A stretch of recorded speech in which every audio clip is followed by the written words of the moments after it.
Hey class, just going to go over kind of the first steps to transferring an image from a reference onto our prepared board. Last time we prepped the board. Today we're going to start painting. Should have a photo reference, a black and white photo reference. I've chosen this one with a full value range. I've got my lights, I've got my darks, and I've got lots of grays in between. Should make for a pretty interesting composition. So essentially, I want to get this onto here. You can freehand it. However, I want to show you some tools that you can utilize that'll make this a little more simple if you don't have the confidence yet for doing all of the drawing freehand. So we can use this stuff called transfer paper or carbon paper. It works like a receipt. You put the dark side down, and this has carbon on it, and when you apply pressure to that with something with a point on it, it'll transfer the carbon from here onto the hard surface. So that's what we're going to do, and I'm going to show you how to set that up.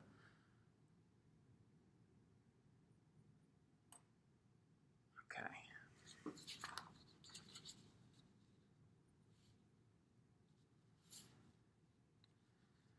So once you start tracing, because that's what you're going to be doing, you don't want this thing to move around, otherwise it'll cause your image to duplicate underneath.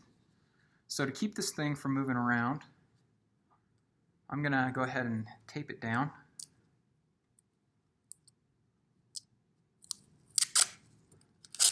But I just want to tape down one side of it.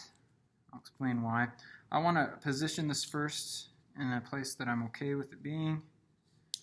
Down, up. I think I'm going to put mine right there.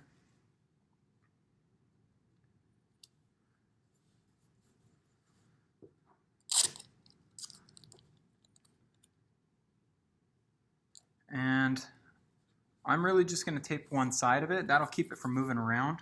But I want this to kind of be like a flap so that I can check on my progress here. So I'm going to lift that up. This has already been used several times. The carbon paper can be reused many, many times. Okay. But I'm going to put it face down, and we can trim this up in class. That's not a problem.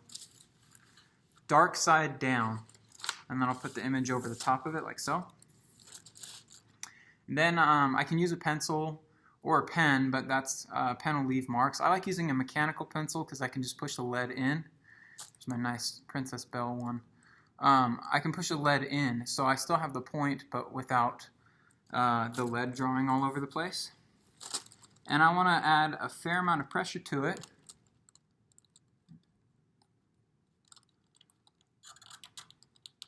You can draw with a pencil too, that's fine. It'll just leave pencil marks on your page.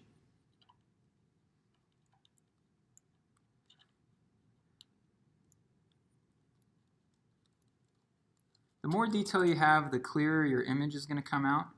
However, it's most important to get like your outside edges on things so that you know where objects are placed.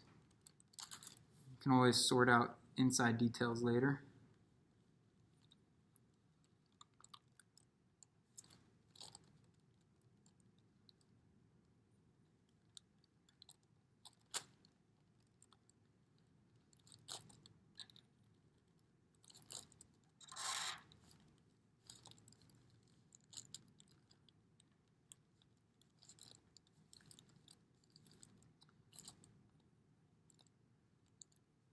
I definitely want to keep track of places that have lights and darks. So not just my outside ledge, but anywhere I can really see a clear, distinct line is going to be helpful.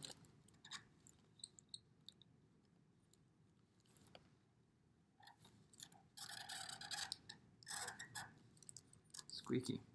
I'm going to check on my progress real quick here. You see how it's transferring my image right onto there? It's wonderful. But I don't have to worry about this being messed up now since I taped that to the right space. And I can move the carbon paper. That doesn't matter.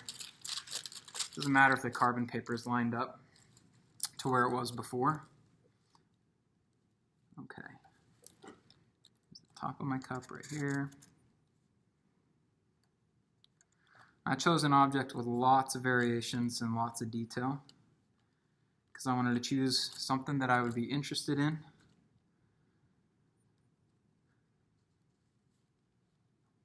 If I choose something I'm interested in, it'll keep my attention far better than if I just chose something to try to make it easy as an assignment.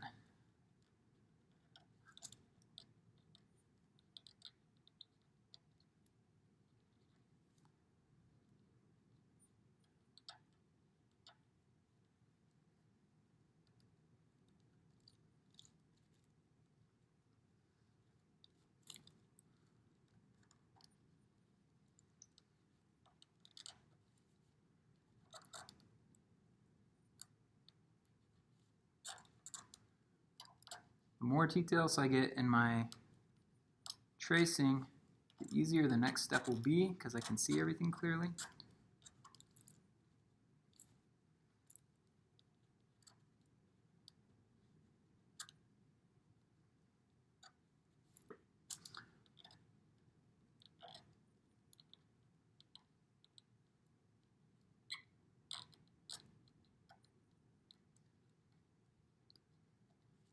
I'm just doing this for the sake of a demonstration. If I was really doing this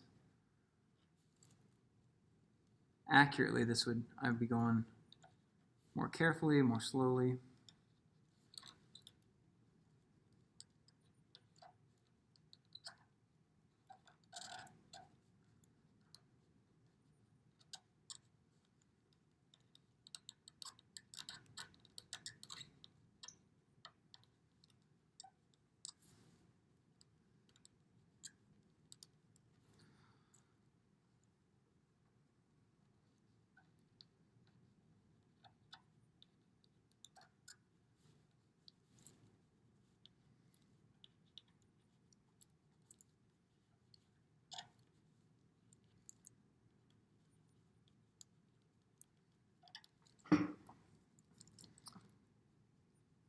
I chose something really challenging for myself with this liquid.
Okay, cool.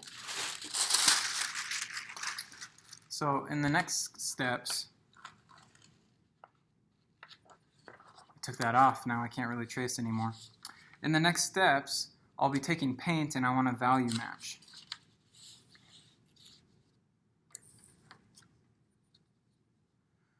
So essentially what I'll be doing is trying to mix up my values 1 to 10 with white and black paint to make my grays.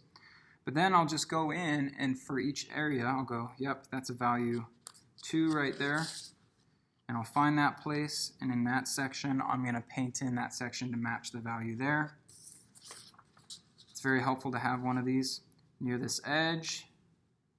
Yep, that's like a value 7 right there. Matches that edge, and then it'll kind of fade out, and I'll go over here and I'll go same edge. I've mixed that color paint and I'm going to paint in right there. For those of you that have done like a paint by number before, it'll just have each section already filled in with a number, like 2, 3, 5, and then you just match it to the original picture that has the numbers on it also. You're doing the same thing, but you're going to assign the numbers yourself. You're going to determine what's light and dark. It might be helpful for you. This isn't super recommended, but to kind of lightly pencil in your shaded areas.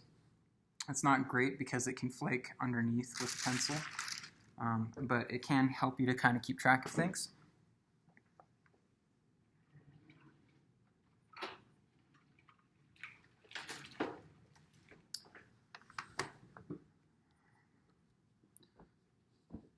Like I might go right here. And you can just kind of hatch in where your darker values are. You shouldn't straight color it in though. And the reason for that is the pencil lead in here. Paint doesn't stick to the pencil lead well. It can cause the paint to flake away. So you don't color it in all the way, but if you wanted to do just a little bit of cross-hatch shading like this so you kind of know where your darks go, that would be okay. This area is pretty dark. This whole section is kind of dark. This might be helpful for you or it might confuse you, so you determine whether you want to do that to keep track of your lights and darks. I'm probably going to go through with a lot more detail and just keep track of where things are. Don't color it in all the way. Sometimes that helps people to know and keep track of things, especially if there's a lot of details.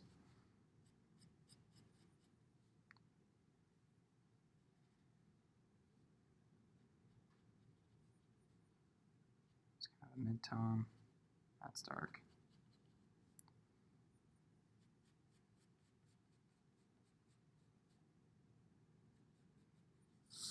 This is called the underdrawing. Most paintings have an underdrawing under them. Okay. But this is what we'll be working on next.